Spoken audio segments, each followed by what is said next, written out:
estar en tu presencia, Señor.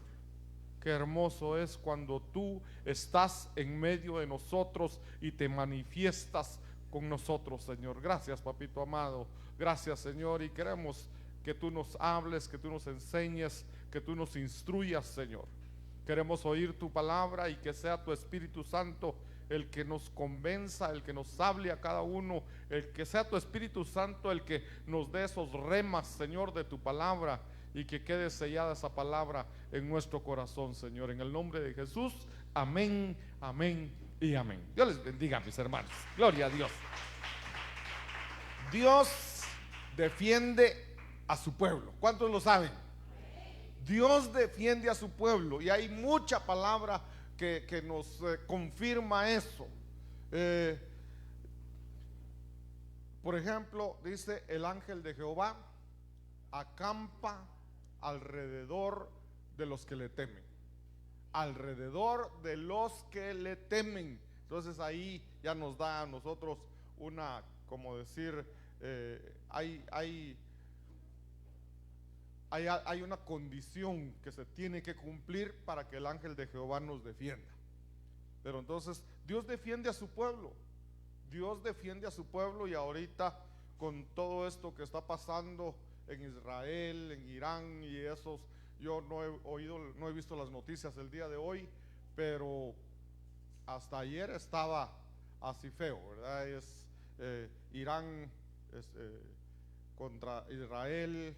A veces dicen las noticias que Israel va ganando, otras veces dicen que Irán, al final de cuentas no se sabe también, porque las noticias, cada noticiero dice lo que le conviene. Pero sabemos que Dios defiende a su pueblo. Dios defiende a su pueblo. Yo quiero que veamos eso hoy, pero antes quiero introducirme con estos versos. Dice 2 de Pedro capítulo 3 verso 8: mas, oh amados, no ignoréis esto, que para con el Señor un día es como 1000 años, y 1000 años como un día.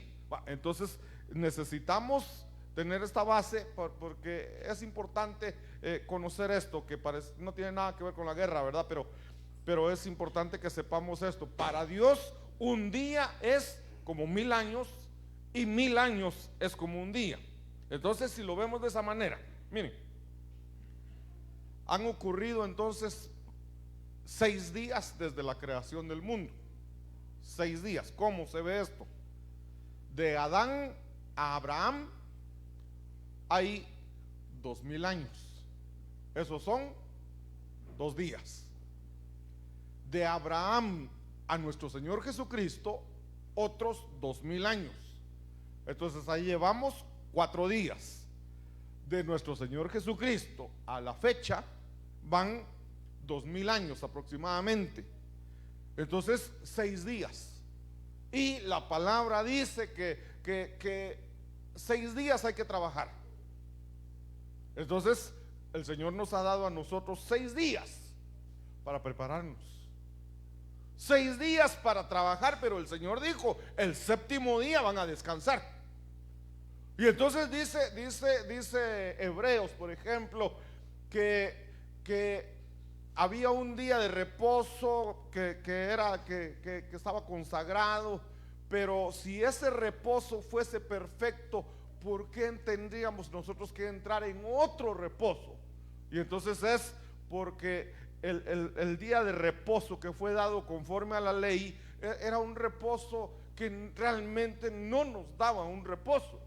Entonces el Señor dijo: bueno, todos los que estáis cansados y cargados, vengan a mí, y yo los voy a hacer entrar en un reposo, en un descanso. Entonces el séptimo día, que es el día de descanso, comienza al final de los 6 días. Y entonces podríamos decir: pero ya vamos por el 2025. Entonces como que ya estamos atrasados, ¿no? Pareciera que como que estamos atrasados. Pero los últimos, de todos modos hay algún tiempo ahí que hay que ir corrigiendo. Por ejemplo, y eso las computadoras lo tienen bien registrado, porque los científicos han puesto como que conteo y han querido encontrar la hora exacta desde que se empezó el mundo, pero entonces han tenido problemas.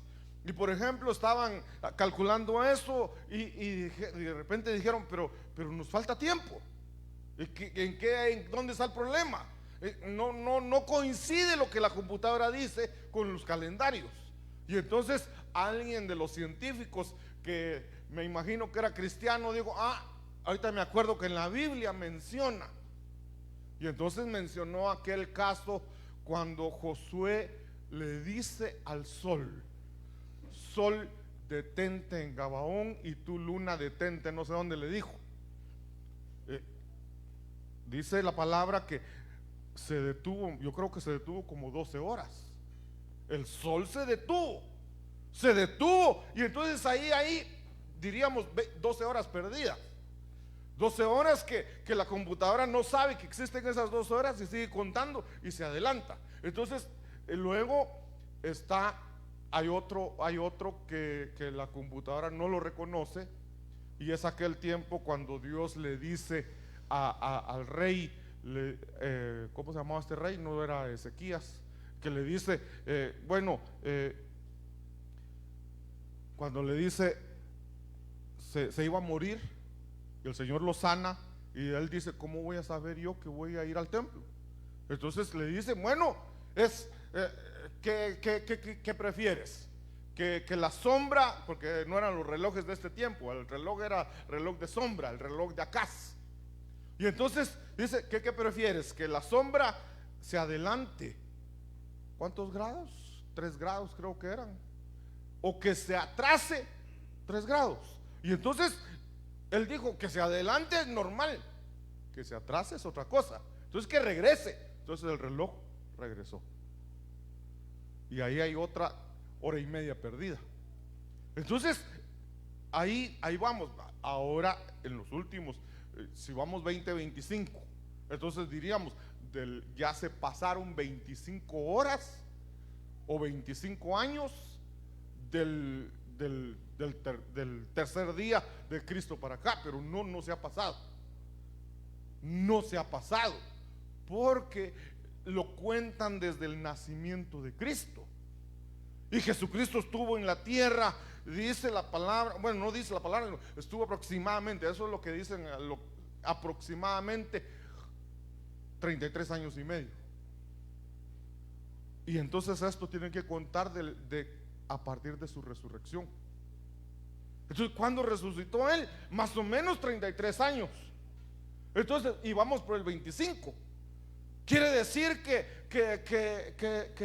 los 6 días van a terminar más o menos en el año 33. Pero entonces, todavía quedan, ¿cuántos años nos faltarían? 8 años. Todavía quedan 8 años para terminar entrar ya al reposo.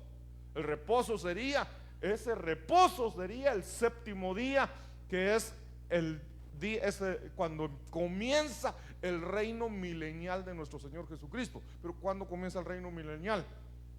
Al terminar la tribulación.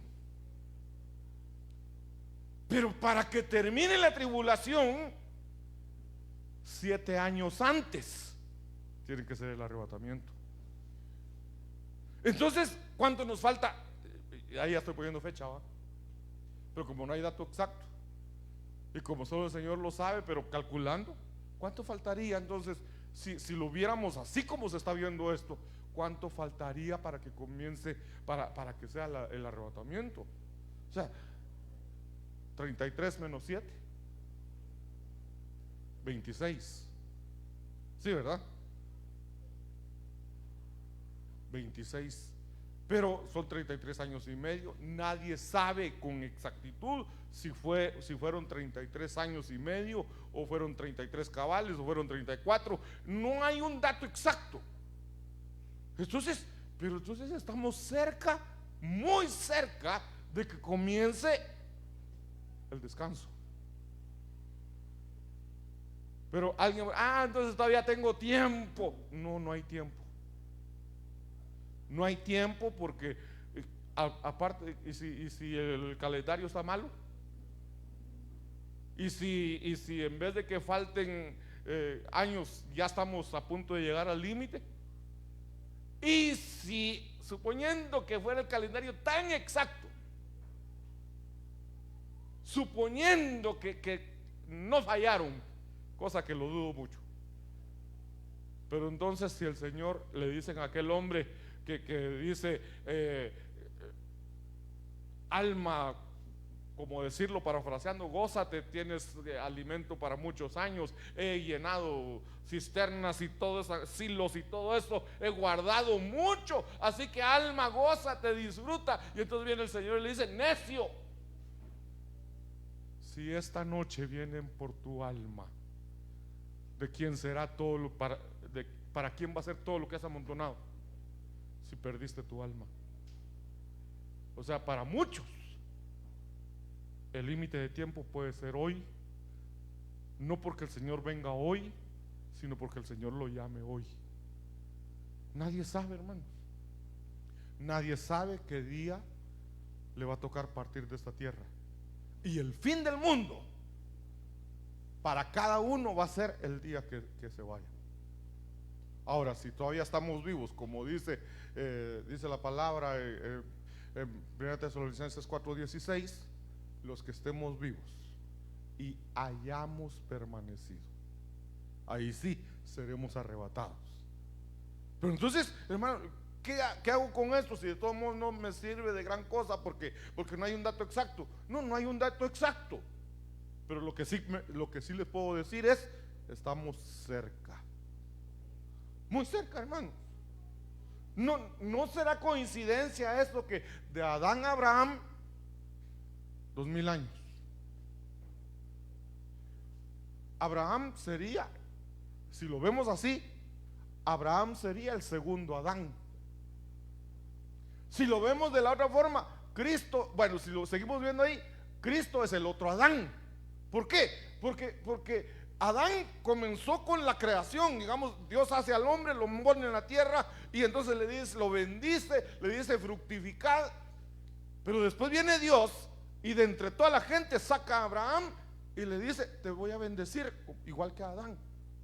O sea, Abraham es otro Adán. Con Abraham comienza, no es que esté comenzando de nuevo la humanidad. Con Abraham Dios comienza una nueva nación dedicada para él exclusivamente. Entonces dice: el mundo, ya no voy a trabajar con el mundo, voy a trabajar con un hombre, y a este hombre le voy a formar una nación que es Israel. Entonces termina el tiempo de Abraham, 2000 años también, y viene Cristo, el postrer Adán, y ahí nace la iglesia. Entonces si seguimos ese dato, tendrían que ser otros 2000 años, que ya están a punto de terminar.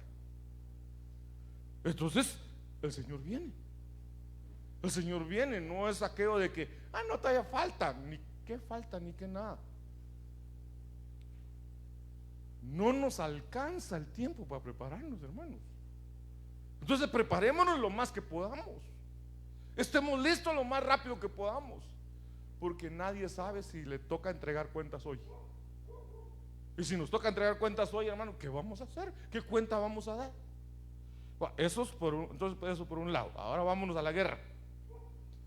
No a la guerra, pero sí se ve, ahí está. Israel está allá. Vamos a ver.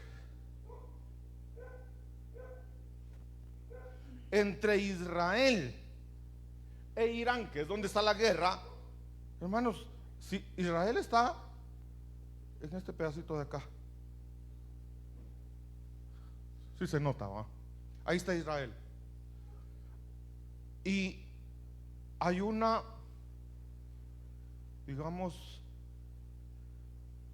hay un gran espacio de terreno que es naciones: Irak, Jordania. Entre Israel e Irán. O sea, Irán no comparte ningún límite, no hay ningún límite territorial común entre ellos. Cualquiera, ¿y por qué están en pleito esos? Uno está aquí, ahí en el mapa se ve cerquita. En kilómetros está lejísimos.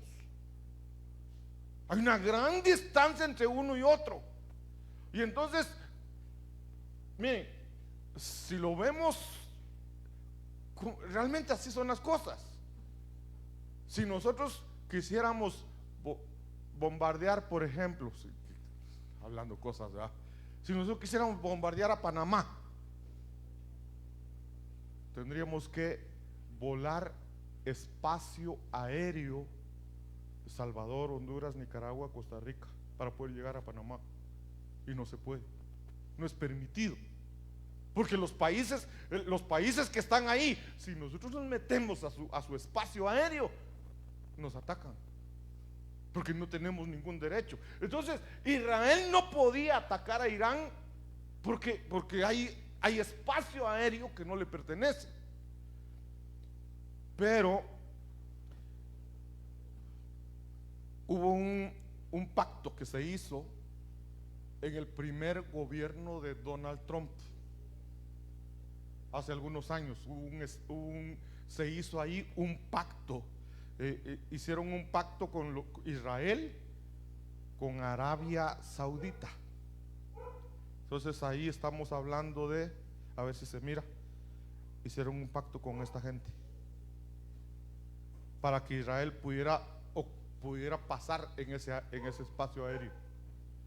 Donald Trump reunió a los árabes, a los líderes de Arabia, con el primer ministro de Israel y Trump mismo, y hicieron un pacto para poder ocupar su espacio aéreo en caso de una guerra. Entonces ahí ya ese pacto ya estaba, y por eso Israel pudo atacar a Irán. Entonces ahora dejemos esto por un lado. Dice primera carta de Juan, capítulo 2, verso 18: hijitos, ya es el último tiempo, y según vosotros oísteis que el anticristo viene, así ahora han surgido muchos anticristos. Por eso conocemos que es el último tiempo. Lo que quiero mostrar aquí es, estamos en el último tiempo. El último tiempo, el apóstol Juan escribió esto más o menos en el año 100 después de Cristo. Quizá antes todavía, antes del año 100 después de Cristo, entre el 50 y el 100. Entre el año 50 y el año 100 después de Cristo, el apóstol Juan escribe eso. Y él dice, ya estamos en el último tiempo. O sea, a partir de que Jesucristo ascendió a los cielos, comenzó el último tiempo. Aquí en Hebreos capítulo 1, verso 1, dice: Dios, habiendo hablado muchas veces de muchas maneras en otro tiempo a los padres por los profetas, en estos, aquí ya no dice últimos días, en estos postreros días. Último tiempo, postreros días, es lo mismo, de Cristo para acá. Y entonces dice Mateo capítulo 24, verso 32: de la higuera aprended la parábola. Cuando ya su rama está tierna y brotan las hojas, sabéis que el verano está cerca. ¿Cuántos de ustedes han tenido árbol de higuera o lo conocen bien y saben bien cómo funciona eso? Ninguno. Es que la higuera es rara, porque cuando da fruto se le cae toda la hoja, se queda todo pelado. Y cuando ya viene el verano, pues se pone frondosa. Entonces ahí dice, si veis que a la higuera ya le están brotando las hojas, es porque el verano ya viene.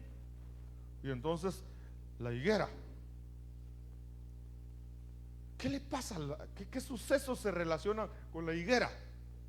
El asunto es, cuando hablamos o mejor dicho, cuando la Biblia habla de higuera, está hablando de Israel.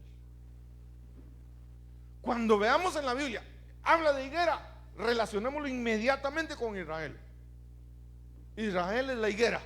Entonces, ¿qué dice Lucas capítulo 13, verso 6? Dijo también esta parábola: tenía un hombre una higuera plantada en su viña y vino a buscar fruto en ella. Esto es Dios tenía una higuera. ¿Qué es higuera? ¿Qué es la higuera? Israel. Entonces, Dios tenía una higuera, Israel. Vino a buscar fruto. Vino nuestro Señor Jesucristo. San Juan 1:12, a lo suyo vino y los suyos no lo recibieron. No había fruto, no dieron fruto. Entonces tenía un hombre una higuera plantada en su viña y vino a buscar fruto en ella y no la halló. Y dijo al viñador: he aquí, hace 3 años que vengo a buscar fruto en esta higuera y no la hallo. Está hablando nuestro Señor Jesucristo. Tenía 3 años de ministerio terrenal, pero Israel no dio fruto. Entonces dice: y no halló, córtala para que no inutilice la tierra también. Verso 8. Él entonces respondiendo le dijo: Señor, déjala todavía este año, hasta que yo cabe alrededor de ella y la abone, y si diere fruto bien, y si no, la cortarás después. Entonces es cuando Dios hace un paréntesis con Israel, porque no hay modo que dé fruto. Pero dice Jeremías capítulo 24 verso 1: después de haber transportado a Nabucodonosor, rey de Babilonia, a Jeconías, hijo de Joacim, rey de Judá, a los príncipes de Judá y a los artesanos y herreros de Jerusalén, y haberlos llevado a Babilonia. Miren, aquí es cuando el pueblo de Israel le dio la espalda a Dios. Porque el pueblo es que el pueblo de Israel siempre ha sido terco, hermano. Y entonces le dan la espalda y le dan la espalda y le dan la espalda. Pero Dios, dice la palabra, Dios se ha guardado un remanente. ¿Cuántos han visto esa palabra en la Biblia? Dice: me he guardado un remanente. Remanente es un grupo pequeño de gente fiel al Señor. Entonces, podemos decirlo de esa manera: todo el mundo le da la espalda a Dios, pero hay un remanente, unos cuantos que no le dan la espalda, que son fieles, que permanecen fieles al Señor. Entonces aquí está diciendo, dice, entonces como había mucha infidelidad, entonces Dios los entrega en manos de Babilonia. Y entonces ya sabemos, llega Babilonia y destruye todo y se lleva a la gente cautiva. Pero se llevó gente, Babilonia escogió gente para llevarse. Babilonia escogió gente. Cuando entraron la primera vez y se llevaron, entre ese grupo iba Daniel, por ejemplo. Y entonces ellos dijeron: bueno, llévense a los príncipes. Y es como decir, están escogiendo la gente a quienes van a llevar y a quienes van a dejar ahí todavía. Los dejaron, ahí dejaron a un grupo. Dejaron a un grupo en Judá. Pero como decir, dejemos a estos que no sirven para nada y llevémonos a estos que son importantes para ellos, según ellos son importantes. Y se llevan entonces a un buen grupo. Se llevaron a Daniel, a Zorobabel, a Nehemías, gente que Dios quiso que se la llevaran. Entonces miren lo que dice. Dice, vuelvo a leer: después de haber transportado a Nabucodonosor, rey de Babilonia, a Jeconías, hijo de Joacim. O sea, se llevaron al hijo del rey, a los príncipes de Judá y los artesanos y herreros de Jerusalén, y haberlos llevado a Babilonia. Se llevaron la gente que a ellos les servía. Entonces dice: me mostró Jehová, está hablando Jeremías, me mostró Jehová 2 cestas de higos puestas delante del templo de Jehová. Hemos oído hablar de esas 2 cestas de higo. Dice entonces el verso 2: una cesta tenía higos muy buenos, como brevas, y la otra cesta tenía higos muy malos, que de malos no se podían comer, estaban podridos. 2 cestas, una de higos buenos, una de higos malos. Pero, ¿por qué está Jeremías hablando de esto? Dice, se llevaron a un grupo de gente, se los llevaron a Babilonia. Y entonces cuando se los llevaron, viene Dios y le muestra a Jeremías, le muestra las dos cestas de higos. Una de higos buenos, otra de higos malos. Quiere decir que hablando de Israel ahora, y siempre hablando de Israel en todo tiempo, ¿va? Porque aquí hay higos, está hablando de dos tipos de higos y está hablando de Israel entonces. Pero ¿qué tiene que ver eso con Israel? Dentro de Israel, o tal vez no dentro de Israel, sino entre el pueblo judío, que puede ser que estén en Israel y otros que estén lejos de su pueblo. Dentro del pueblo judío hay gente buena y hay gente mala. Cuando hablo de gente buena, no me estoy refiriendo solo a que no le hace daño a nadie, que ayuda a los pobres. No me estoy refiriendo solo a eso, porque aquí la palabra es fieles, fieles, fieles. Gente que no le dio la espalda a Dios. Higos malos le dieron la espalda a Dios. Higos malos fueron gente mala humanamente hablando. O sea, las dos cosas. Le dieron la espalda a Dios y también son, definitivamente, si son humanamente hablando, es gente mala, es porque le dieron la espalda a Dios. Entonces, esas dos clases de higos o dos clases de gente hay en Israel. Y por eso comencé hablando. Bueno, les di el tema, ¿verdad? ¿Se recuerdan del tema? Dios defiende a su pueblo.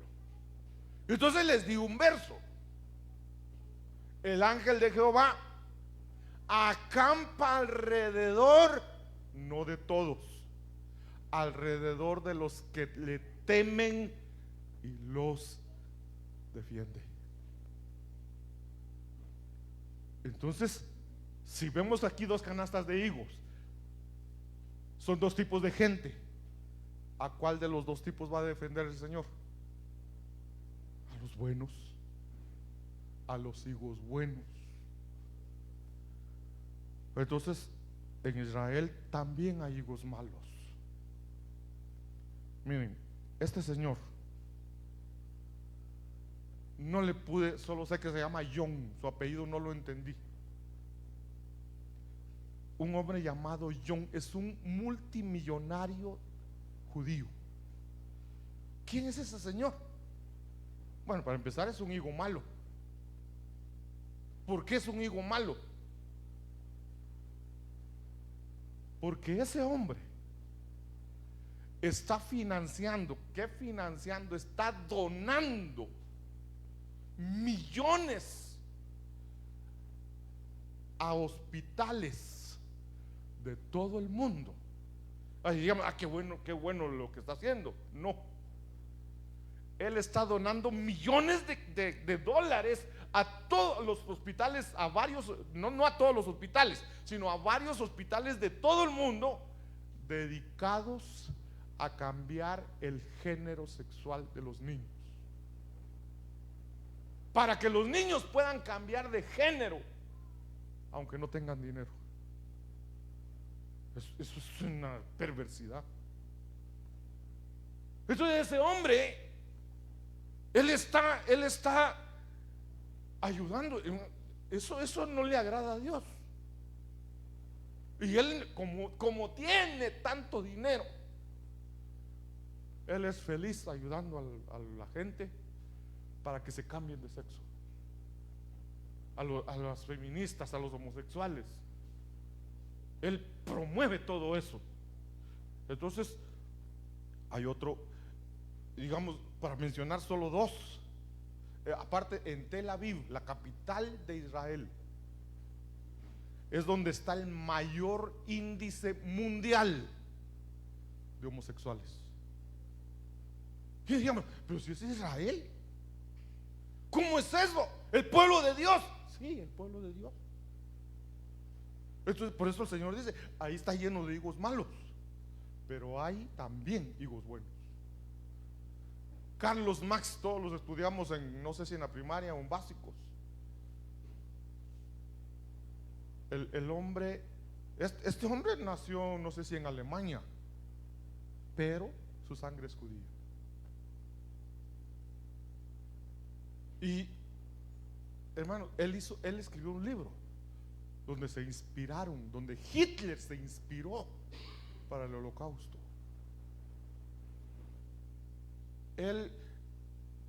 Carlos Marx es el comunista.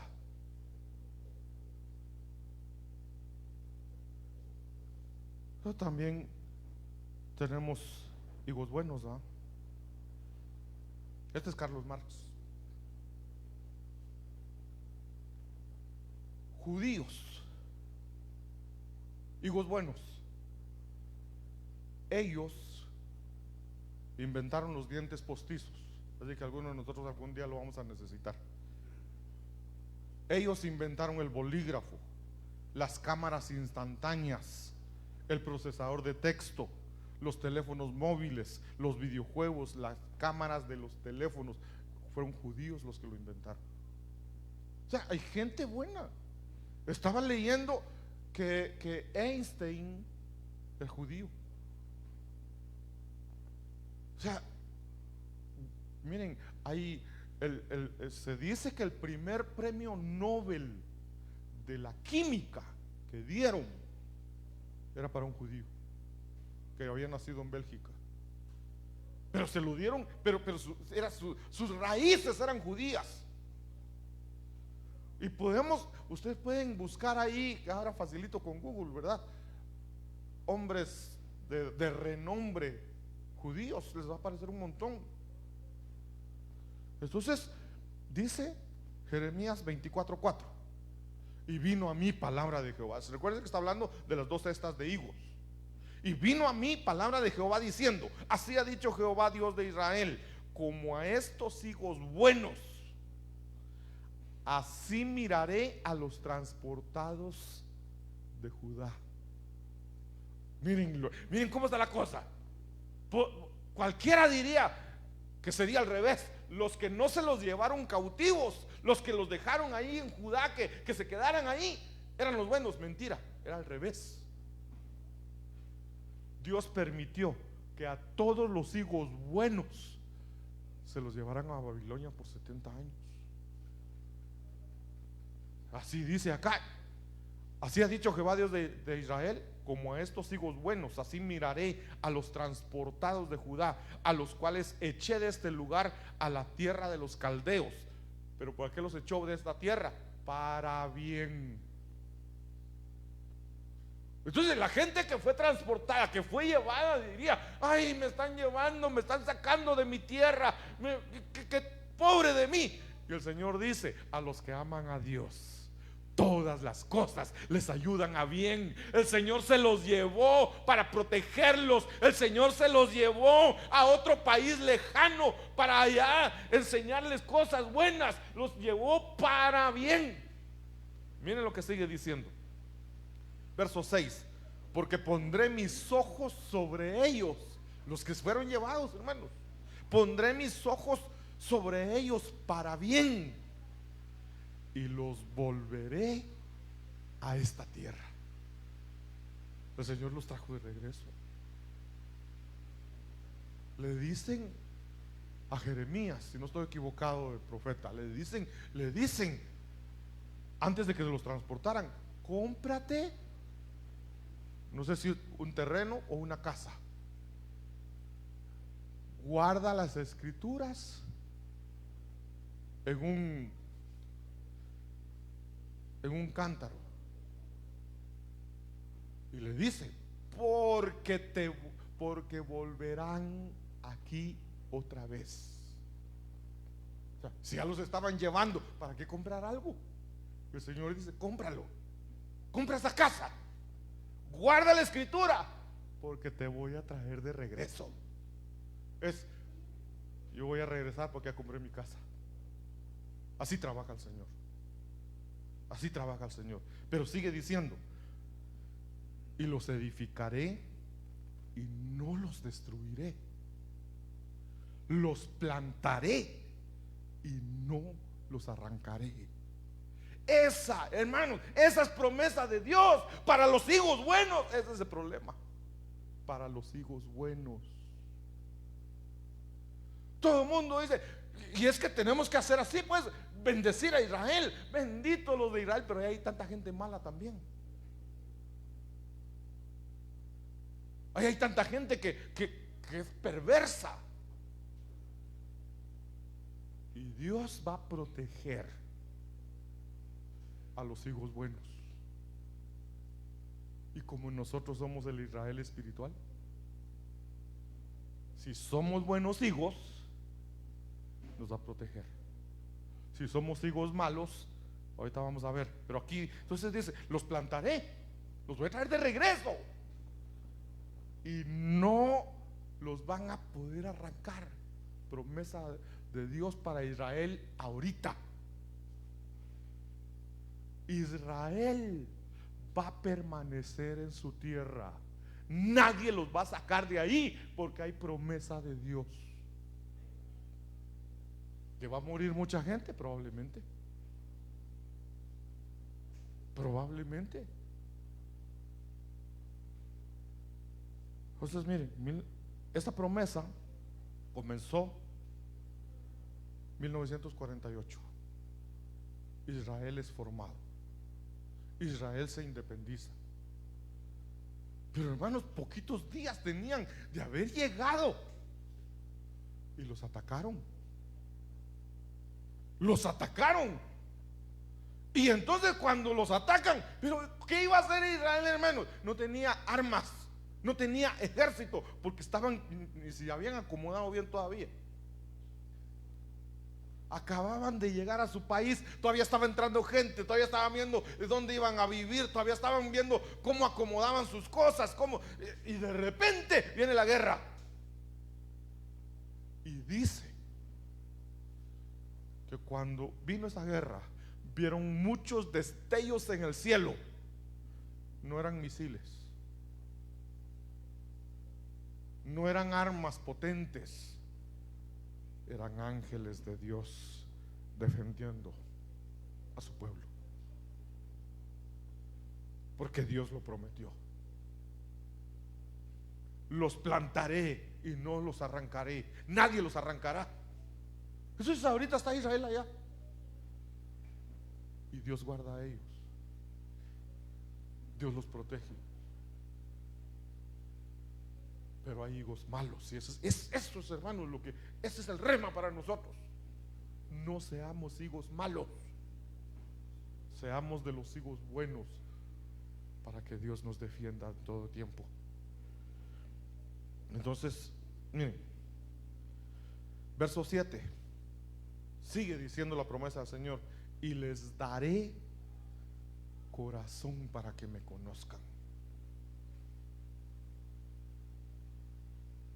que yo soy Jehová, y me serán por pueblo, y yo les seré a ellos por Dios, porque se volverán a mí de todo corazón. Israel todavía está endurecido. Israel todavía, o sea, yo sé que ahí dentro de Israel hay cristianos, pero muy pocos. Hay judíos verdaderos que buscan con todo su corazón al Señor, pero muy pocos. Pero entonces el Señor va a usar la guerra. Es que ese es el amor de Dios, hermano. Porque Dios nos lleva al desierto para enamorarnos. Entonces ahorita la gente tiene el corazón endurecido, pero hermanos, en la guerra, al ver a sus hermanos morir, al ver que están cayendo allá, hermanos, van a tener que buscar a Dios. Y si no lo hacen ahorita, lo van a hacer en la gran tribulación, que ese sí es el tiempo específico para ellos. Pero entonces se volverán a mí de todo su corazón. Verso 8: y como los higos malos, otra vez hablando de los higos, ¿verdad? Y como los higos malos, que de malos no se pueden comer, así ha dicho Jehová: pondré a Sedequías, rey de Judá, al que dejaron ahí, a sus príncipes y al resto de Jerusalén que quedó en esta tierra, y a los que moran en la tierra de Egipto, y los daré por escarnio y por mal a todos los reinos de la tierra. Esos son los higos malos. O sea, hermano, Dios es juez justo. El amor de Dios está ahí, pero el que no quiere va a sufrir esto, va a sufrir escarnio, y lo van a poner por mal a todos los reinos de la tierra. Los van a tener por infamia, los van a poner por ejemplo, por refrán, por maldición, a todos los lugares donde yo los arroje. Esos son los higos malos. El verso 10 dice: y enviaré sobre ellos, hermanos, o sea, aunque lleguen lejos, si son higos malos, y enviaré sobre ellos espada, hambre y pestilencia, hasta que sean exterminados de la tierra que les di a ellos y a sus padres. Los higos malos van a ser exterminados, pero como hay higos buenos, a esos no los van a poder arrancar de ahí. Entonces miren pues, otro mapa. Aquí está Esión Geber. Esta parte de aquí arriba es Israel.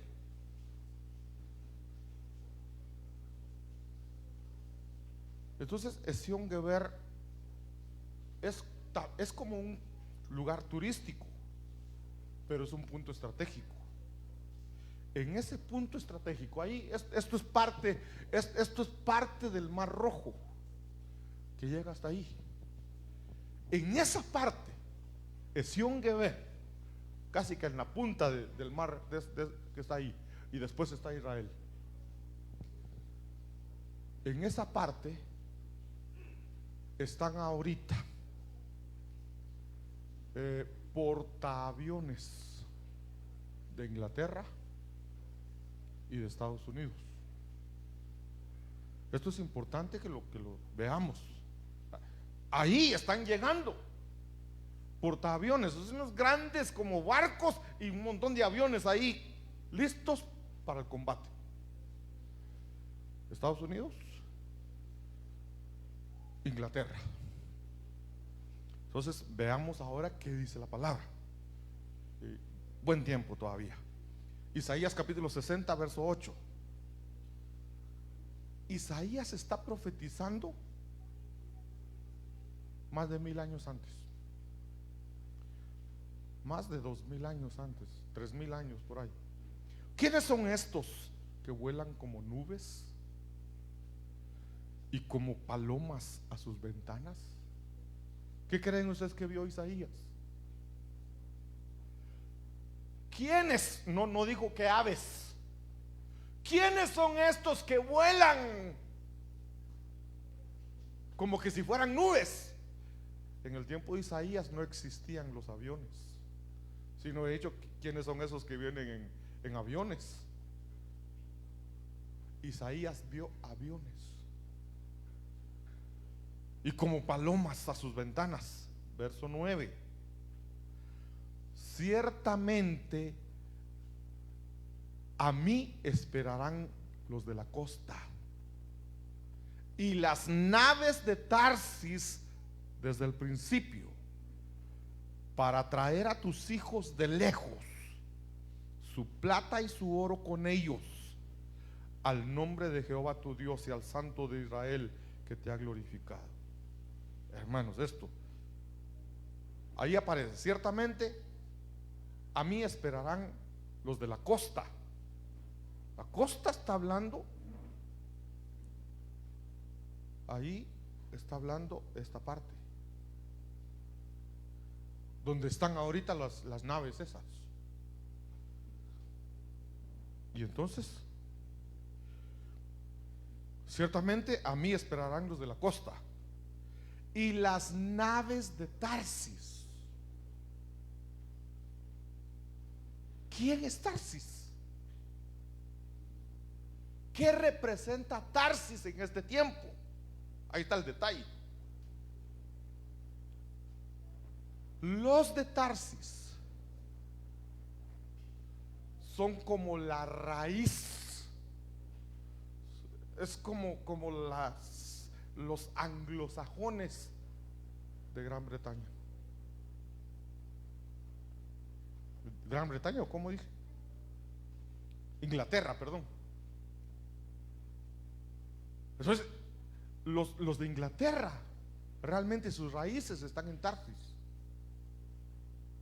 Su sangre salió de ahí. Entonces viene Inglaterra, eso ya es historia, conquista Estados Unidos. Entonces los hijos de Inglaterra es Estados Unidos. Entonces aquí dice: ciertamente a mí esperarán los de la costa y las naves de Tarsis, Inglaterra. Ahí está diciendo, ahí en la costa, ahí en esa parte del mapa, ahí va a estar profetizado por Isaías, ahí va a estar Inglaterra. Y ahí van a ver llegar, van volando en las nubes, van a ver llegar a sus hijos. ¿Quiénes son los hijos de Inglaterra? Estados Unidos. Y ya están ahí. O sea, esta profecía se está cumpliendo ahí. Al nombre de Jehová tu Dios, porque es Dios el que tiene el control de todo. Ezequiel capítulo 38 verso 11. Y dirás: subiré contra una tierra indefensa, iré contra gentes tranquilas que habitan confiadamente. Todas ellas habitan sin muros y no tienen cerrojos ni puertas. ¿De quién está hablando? Si ustedes leen el contexto, está hablando de Gog y Magog. Está hablando de Rusia. Entonces le dice, le están hablando a Rusia y dirás, o sea, Rusia va a decir: voy a subir contra estos. Es una nación indefensa, es una nación tranquila, están confiados, no tienen muros, no tienen armas, están indefensos. Dice el verso 12: ¿a qué va a subir? ¿A qué va a subir Rusia contra Israel? Para arrebatar despojos y para tomar botín, para poner tus manos sobre las tierras desiertas ya pobladas y sobre el pueblo recogido entre las naciones, es Israel, y que se hace de ganado y posesiones, que mora en la parte central de la tierra. Entonces Rusia dice: voy a subir contra Israel, pero están indefensos, están sin armas, sin muros, sin protección. Eso, digamos, pero si Israel tiene las mejores armas, si Israel no está indefenso. Lo que pasa es que esto no es ahorita.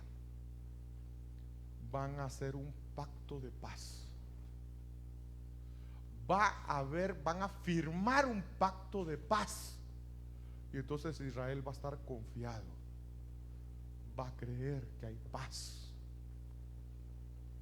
va a decir: no, ya se firmó la paz, ya nuestros enemigos están tranquilos con nosotros, ya hicimos la paz. ¿Para qué armas? ¿Para qué muros? ¿Para qué todo? Tranquilos todos. Y entonces dice Ezequiel capítulo, santo Dios, voy a tener que quitar eso. ¿O cómo hago?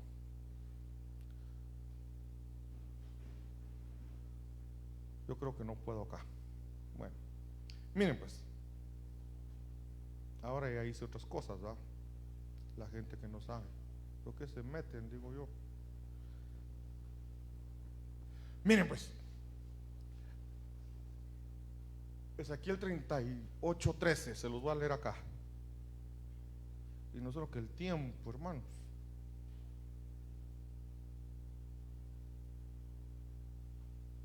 pero acá. Aquí en esta versión, vamos a cambiar la versión mejor, pero de todos modos va a decir lo mismo, pero una versión conocida. Reina Valera del 60. Sabá y Dedán y los mercaderes de Tarsis, allá aparece Tarsis, y todos sus príncipes te dirán, le van a decir a Rusia. ¿Quiénes? Sabá y Dedán e Inglaterra. Después vamos a ver quién es Sabá y Dedán, pero Sabá, Dedán e Inglaterra le van a decir a Rusia. Dice: ¿has venido a arrebatar despojos? ¿Has reunido tu multitud para tomar botín? ¿Para quitar plata y oro? ¿Para tomar ganados y posesiones? ¿Para tomar grandes despojos? A eso va Rusia, hermano, a robar todo. Pero entonces vuelvo acá, esa palabra Sabá en hebreo es la palabra Sheva, y entonces en la versión Traducción Nuevo Mundo también aparece, creo yo, en la versión esta de Castilian, no dice Sabá, dice Seba o Seba, y aparecen las dos naciones juntas, Seba y Dedán, los mercaderes de Tarsis. Otra vez, Seba, Dedán, Inglaterra, y dice, y todos sus leoncillos crinados, son otras naciones que están ahí, que son ¿cómo decir? Sus hijos. Te dirán, le van a decir a Rusia. Es a conseguir gran despojo a lo que entras, es para hacer mucho saqueo, para lo que has congregado tu congregación, para llevarte plata y oro. Pero lo que me interesa aquí es Seba. Entonces, no sé si lo van a ver por la letra pequeña y el color también, pero vamos a ver. De todos modos lo sabemos, los hijos de Abraham. Sí se ve. Abraham tuvo a Ismael, tuvo a Isaac y tuvo otros hijos con Cetura. Entonces, de Isaac nació Jacob y Esaú. Jacob se convierte en Israel. De Israel nacen las 12 tribus. ¿Para qué nos vamos a detener tanto ahí? De Israel hay 12 tribus, Rubén, Simeón, Leví, Judá, Isaacar y todo lo que ya se recuerdan ustedes. Ahora, Génesis 25:1, hablando de Cetura. Abraham volvió a tomar mujer y su nombre era Cetura, y ella le dio a luz. No les voy a dar todos los nombres porque lo que me interesa acá es, le dio a luz a Joxán, junto con otros 6 hijos, creo yo. Tuvo 7. Pero entre esos 7, uno de ellos se llama Joxán. Verso 3. Entonces Joxán engendró a Seba y Dedán. Entonces, ¿por qué les muestro esto?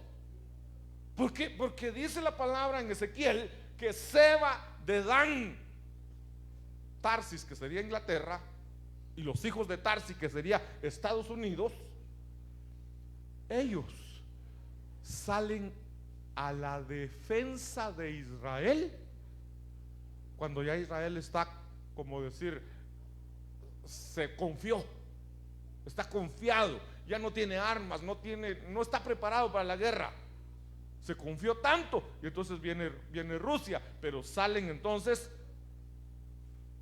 Inglaterra, Estados Unidos, los hijos de Abraham, Seba y Dedán. Es que al final son hermanos de Israel, son familia, salen en su defensa. Entonces, aquí tenía pero eso sí, no sé. Si tienen lentes, así. Abraham y Cetura, 1, 2, 3, 4, 5, 6 hijos. Simram, Joxán, Medán, Madián, Isbac y Súa. Allá está Joxán, tiene un hijo, tiene dos hijos, Seba y Dedán.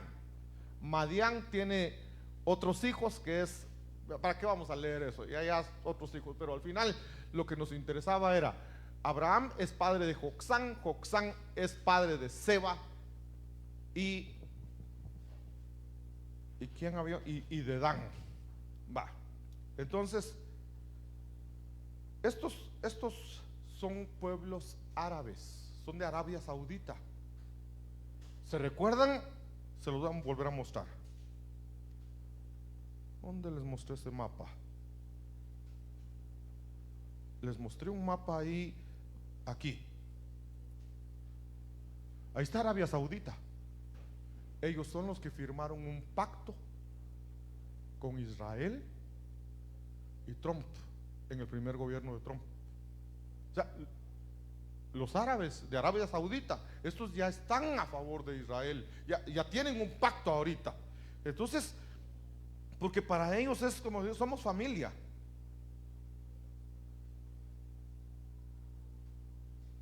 Y vamos acá. Vamos a ver.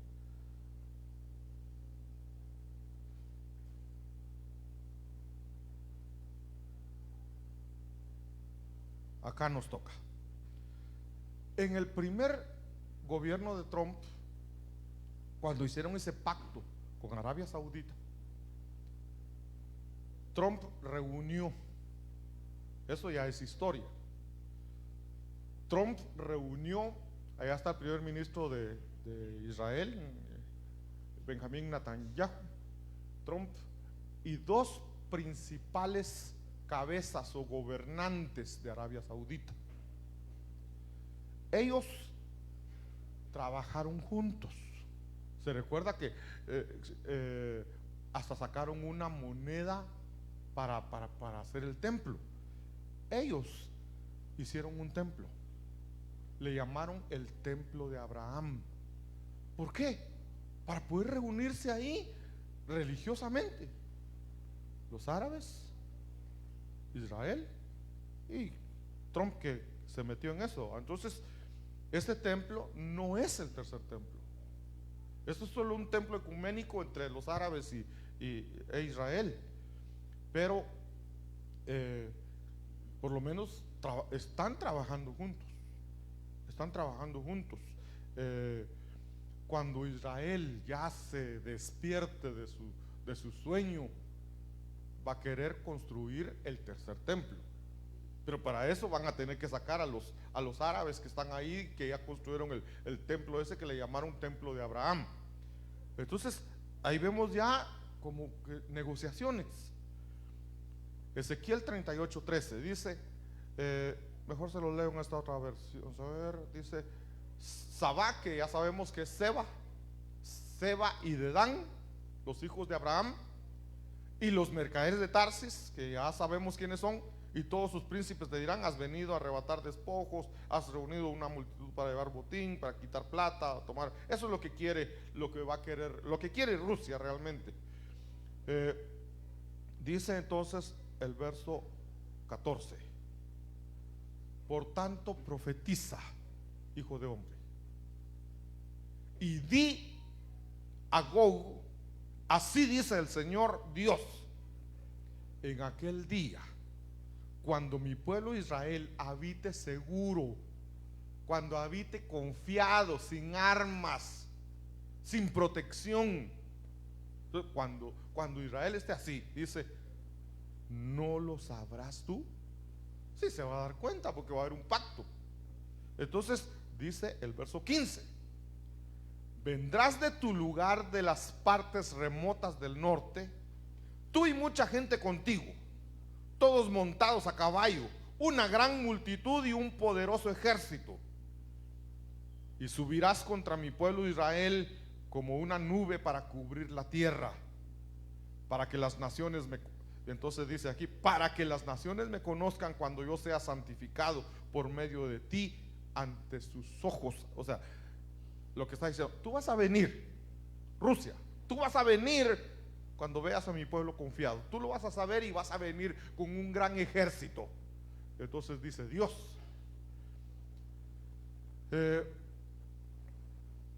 yo me voy a santificar en ti. O sea, te voy a demostrar que por medio de ti yo voy a demostrarle al mundo que yo soy Dios. Y lo voy a usar. Miren para qué dice Dios. Lo voy a usar. Dice, por medio de ti ante sus ojos. O sea, Israel se va a dar cuenta que hay un Dios que lo cuida, que hay un Dios que lo protege, que hay un Dios que lo guarda.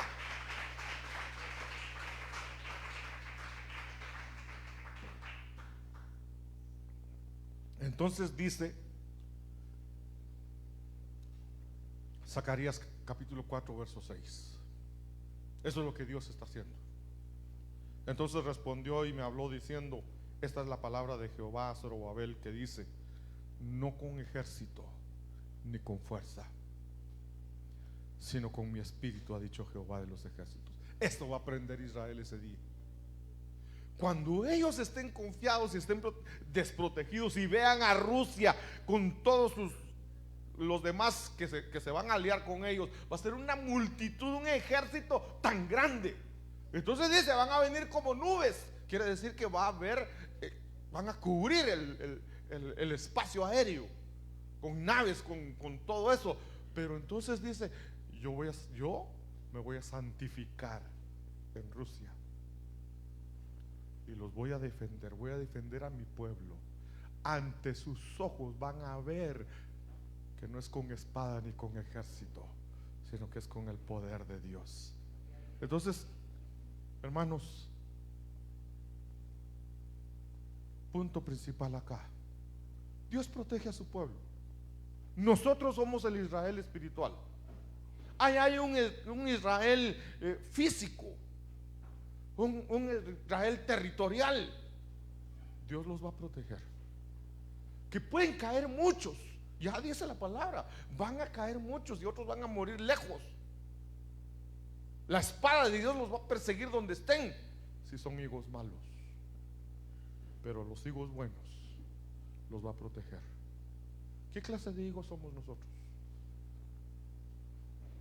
¿Qué clase de higos? ¿Estamos preparados? ¿Nos hemos purificado, santificado? Estamos esperando esa gloriosa venida de nuestro Señor. Entonces yo termino con esto. Gracias, papito amado. Sella esta palabra, Señor, en cada corazón.